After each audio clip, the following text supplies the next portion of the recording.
Okay, so just wanted to address, is it a good idea to pigeonhole visual learners, kinesthetic learners, audio learners, i.e. thinking about learning styles? I actually think that sometimes it's helpful for an individual knowing where their preference lies, but I think it's really important that we never pigeonhole and assume that that individual is going to benefit always from that particular bracketing of learning style. It's easy to fall into the assumption sometimes that an individual is going to learn this way because they are a visual learner, for example. And one of the things that I know as a visual thinking specialist is that actually sometimes being given images is not helpful to a visual thinker. Somebody who's thinking in visual terms doesn't necessarily need to be given information in visual terms. They're making it for themselves. So actually what we need to be focusing on is how we give them the information that charges that ability and helps them to develop it even more.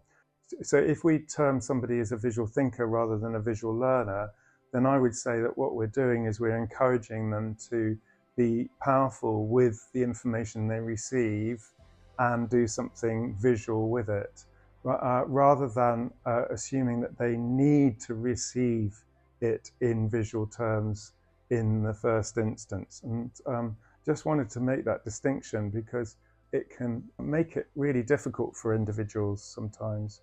For example, I believe that there are a lot of learners out there who are classed as visual learners, and actually what I think they're becoming is visual followers, maybe because they've been told and affirmed that they are a visual learner, that they think, well, I need to go to books that have lots of images in them because I'm not going to handle books that don't, for example. And they may even put that restriction around themselves. We may not even notice that we're encouraging them to limit what they can do. So it really is important to not be giving information in visual terms sometimes, as I've just said, because we could be creating a culture for visual responding rather than visual thinking, and there's a huge difference.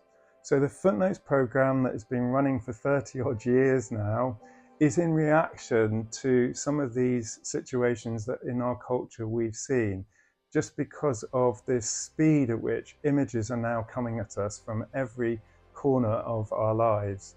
And so it is about actually what's going on inside that's really important. And it's about being informed by all of our senses in balance. If you are working with individuals that don't know that balance, for example, between their visual, auditory and kinesthetic, then there's a really easy strategy that we can offer to help that person find out what their balance is. And then if they do think in visual terms a lot, then they'll be leaning into, for example, their audio and their kinesthetic experience to inform the way that they think in visual terms. I remember things that I hear much better when I've got a visual strategy in place. I have to have them partnering with one another for them to really be effective. In fact, the more senses that are informing my gridding activity, the better.